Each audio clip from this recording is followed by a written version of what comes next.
मारुति अपनी क्षुधा शांत करने रसोई घर में आते हैं, जहां उन्हें खाने को कुछ भी नहीं मिलता। तभी देवर्षि नारद आकर भूख से व्याकुल मारुति को आकाश फल दिखाते हैं। माँ की चिंता दूर करने के लिए मारुति आकाश फल खाने के लिए उड़ान भरते हैं। इधर राज पुरोहित जब केसरी और अंजना को सूर्य ग्रहण के समय सब कुछ वर्जित बताते हैं, तो अंजना एक बार पुनः मारुति की भूख को लेकर चिंतित हो जाती है। ये सब तो व्यवस्थित रूप से हो जाएगा, किंतु मारुति का क्या करूं? सोकर उठते ही उसे भूख लगेगी, भोजन उसे दे नहीं सकती। अपनी भूख के समक्ष वो छोटा सा बालक सूर्य ग्रहण के बारे में क्या समझेगा? आज तो वो जितना सोएगा उतना ही अच्छा है।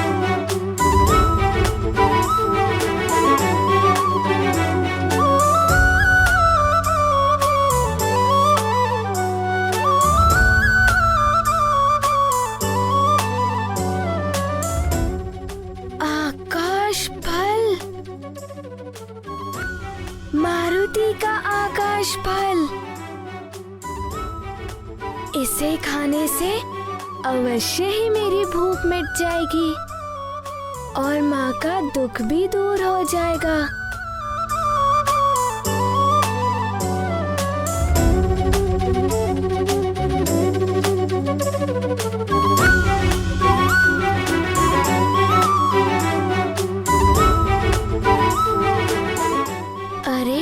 एक और गोलक आ रहा है, ये तो बड़ा भी है और चमकीला भी।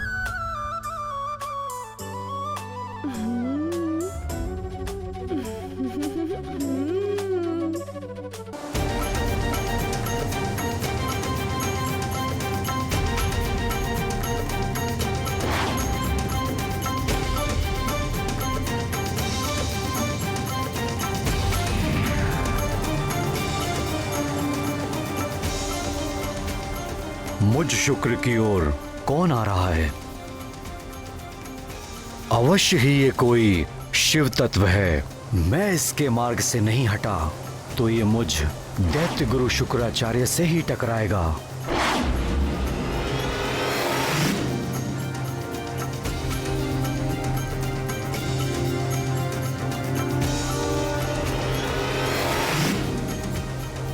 हे मुरली मनोहर, शुक्राचार्य तो महर्षि भृगु के पुत्र हैं, फिर वो दैत्य और असुरों के गुरु कैसे बन गए? प्रिय, शुक्र के पिता तो थे महर्षि भृगु, किंतु उनकी मां दैत्यराज हिरण्यकशिपु की पुत्री दिव्या थी।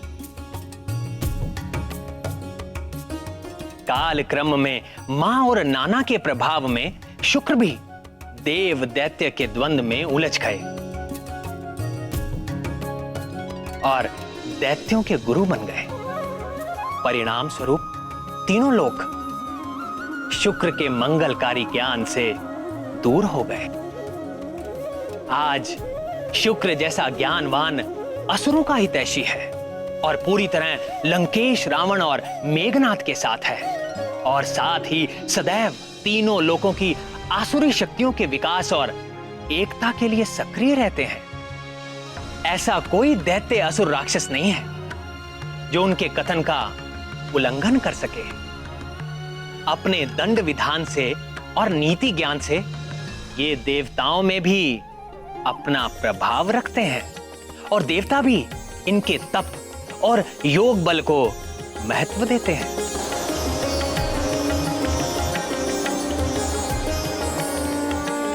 प्राणवल्लभ, ये विधान है कि समस्त ग्रह अपने एक निर्धारित पथ पर ही विचरण करते हैं, किंतु मारुति के इस लीला भरे अभियान के कारण ग्रहों को अपने अपने मार्ग से विचलित होना पड़ रहा है। इसका प्रभाव तो सृष्टि पर भी पड़ेगा। अवश्य पड़ेगा प्रिय। ग्रहों की दशा और दिशा बदलने का प्रभाव मनुष्य से लेकर प्रकृति तक सब पर पड़ता है। बुध ग्रह के साथ तो और भी बड़ी समस्या थी। वो भूतल के अधिपति माने जाते हैं। जब वो अपने मार्ग से विचलित होते हैं तो पृथ्वी पर अनेक प्रकार की आपदाएं आती हैं, जैसे आंधी, अतिवृष्टि एवं अकाल। मारुति अपनी उड़ान में बुध ग्रह की ओर बढ़ रहे थे।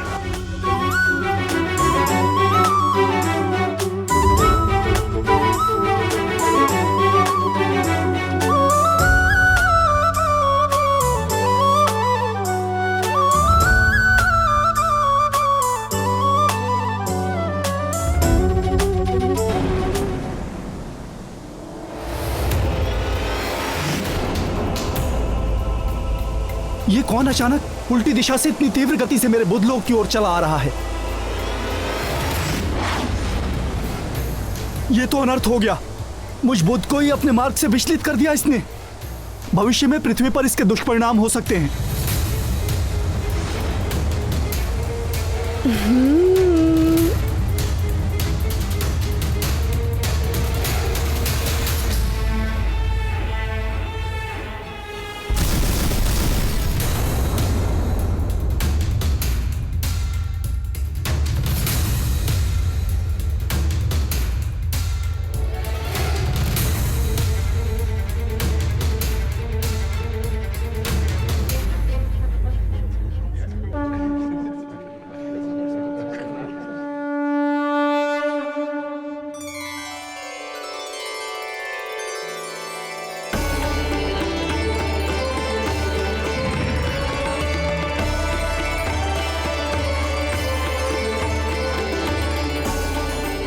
प्रणाम सूर्यदेव।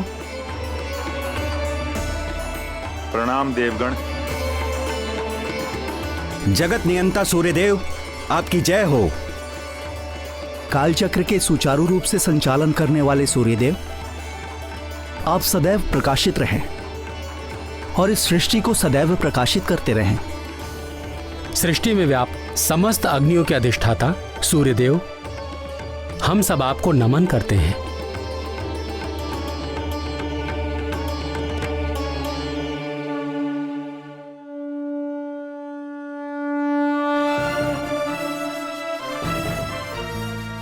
अग्निदेव, वरुण देव, काल देव और अन्य उपस्थित देवगण, आज पुनः वो समय आ गया है जब राहु मुझे ग्रसने वाला है।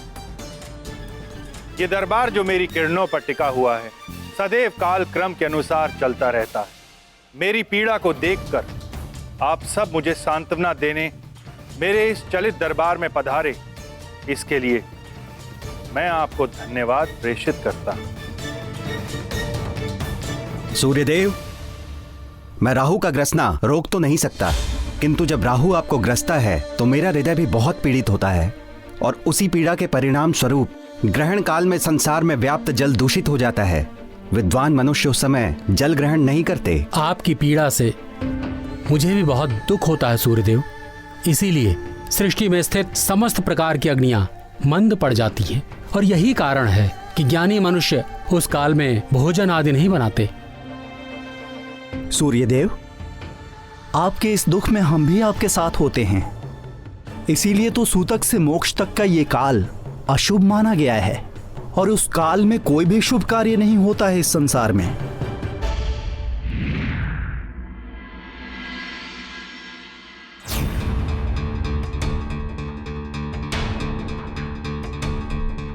क्या हुआ अरुण देव, आप भयभीत क्यों दिखाई दे रहे हैं? देव, न जाने कौन है जो हमारी ओर तीव्र गति से बढ़ता हुआ आ रहा है। हमारी ओर?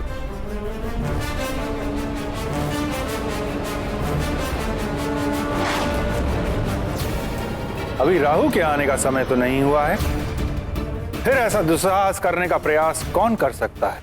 देव, ये राहु तो है ही नहीं, ये कोई और है।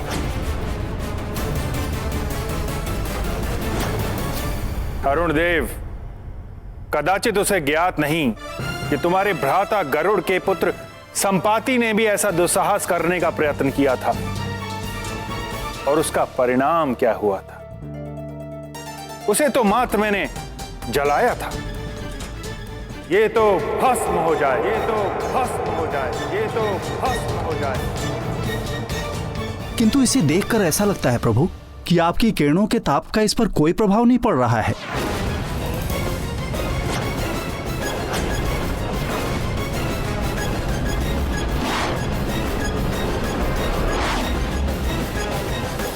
निकट तो आने दीजिए अरुण देव, फिर देखते हैं उस पर मेरे ताप का प्रभाव पड़ता है या नहीं। सूर्यदेव, आपकी अनुमति के बिना कोई सूर्यमंडल में कैसे प्रवेश कर सकता है? कदाचित उसे ज्ञात नहीं है कि इस सूर्यमंडल की रक्षा मैं कर रहा हूं। मैं वरुण देव, महाशक्तिशाली। जब मैं कुपित होता हूं तो संसार ही नहीं, समस्त सृष्टि जलमग्न हो जाती है। प्रलय मचा देता हूं मैं, प्रलय। सूर्यदेव, सूर्यमंडल में प्रवेश करने से पूर्व उसे मुझ अग्निदेव का सामना करना होगा। ये समस्त संसार जीवित है तो मुझ अग्नि की कृपा से हविष्य से देह तक, काष्ठ से लौह तक मैं सब जला देता हूँ। वो जो भी है मेरी शक्ति के समक्ष 2 पल भी नहीं टिक पाएगा। नारायण नारायण।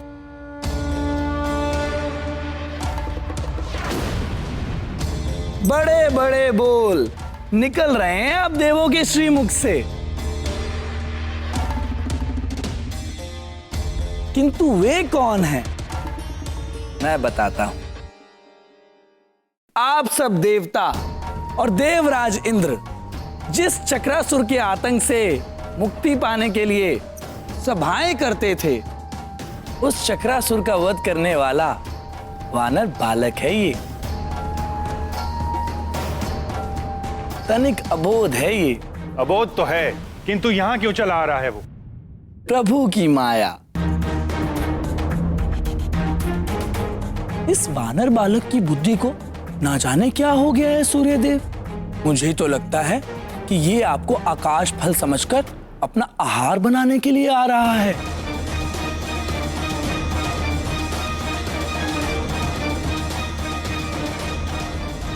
अब देखते हैं कि पहले राहु आपको ग्रसता है या ये बालक आपको अपना आहार बनाता है। परिहास कर रहे हैं आप देवर्षि। आपको अभी भी लगता है कि मेरे सुरक्षा कवच को कोई भेद कर मेरी अनुमति के बिना कोई मुझ तक पहुंच सकता है? मेरे सूर्य मंडल के रक्षक देवों, जाओ और उस बालक को रोको। इसलिए नहीं कि मैं उससे भयभीत हो गया, इसलिए कि वो एक अबोध बालक है। उसे तो ज्ञात ही नहीं कि मेरे निकट आने से वो जल जाएगा, यहां तक कि प्राण भी जा सकते हैं उसके।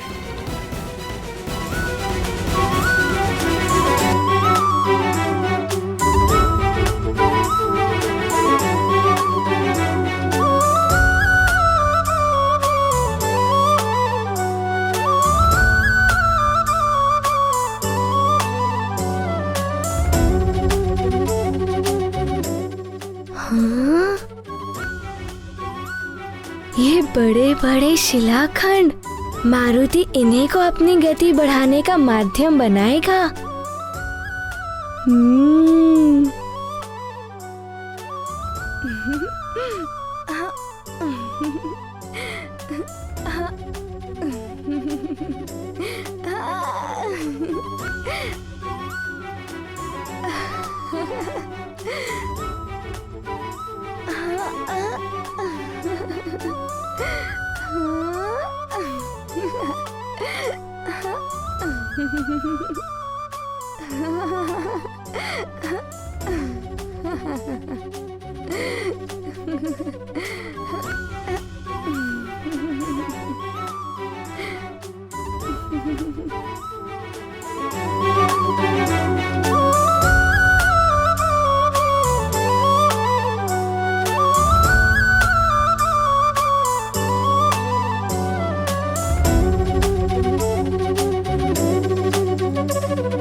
आ रहा है मारुति अपना आकाश फल खाने।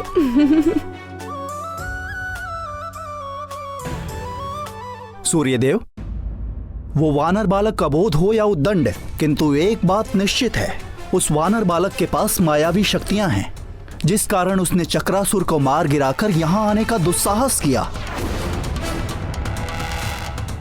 सूर्यदेव, आप मुझे आज्ञा दें, मैं काल स्वयं उसे उसकी उद्दंडता का दंड दूंगा। यदि वो बालक उद्दंडी है तो अवश्य ही वो दंड का पात्र है। जाइए।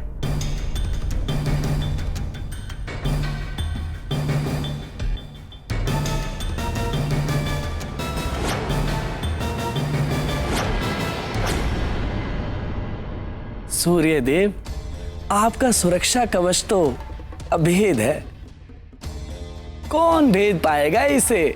नारायण नारायण।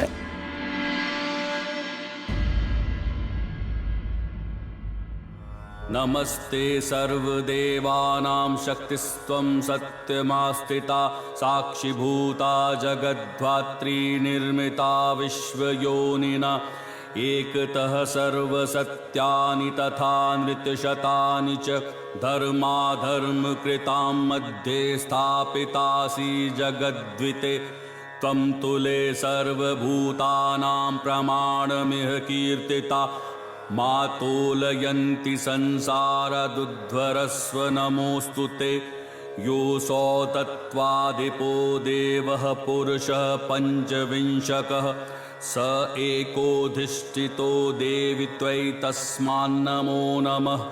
नमो नमस्ते गोविन्द तुला पुरुष संज्ञक त्वं हरे तारयस्वास्मान् स्मात् संसार कर्दमात्। महाराज, राजन, अब आप इस सामग्री को स्पर्श करें और इसे प्रजाजनों में बंटवाने का प्रबंध कीजिए।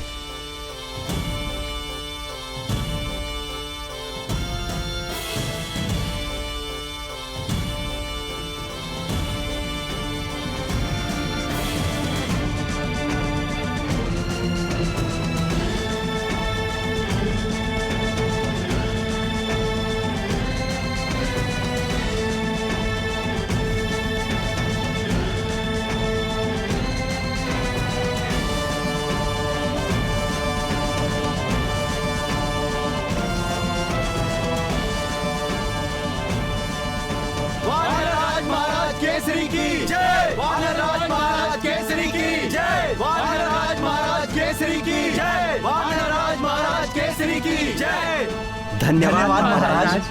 धन्यवाद महारानी जी।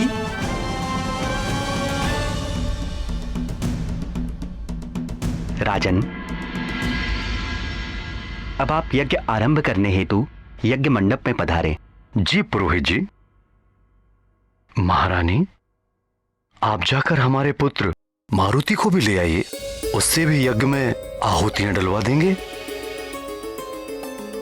यदि उसे जगा दिया तो वो अवश्य ही भोजन के लिए हट करेगा। आप जाकर हमारे पुत्र मारुति को भी ले आइए, उससे भी यज्ञ में आहुतियां डलवा देंगे।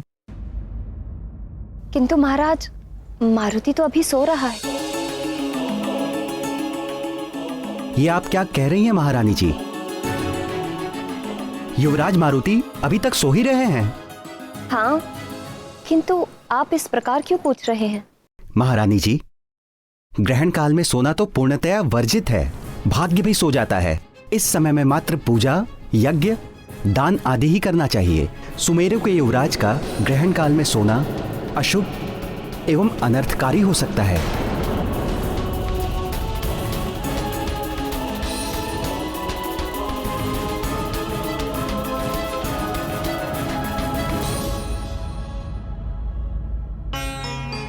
किंतु राजपुरोहित जी, आप तो बता रहे थे कि ग्रहण काल आरंभ होने में समय है अभी। हाँ, कुछ ही समय शेष है।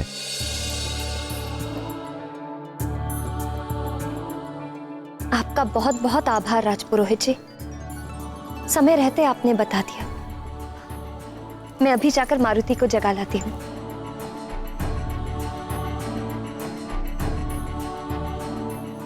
महाराज, पधारिए।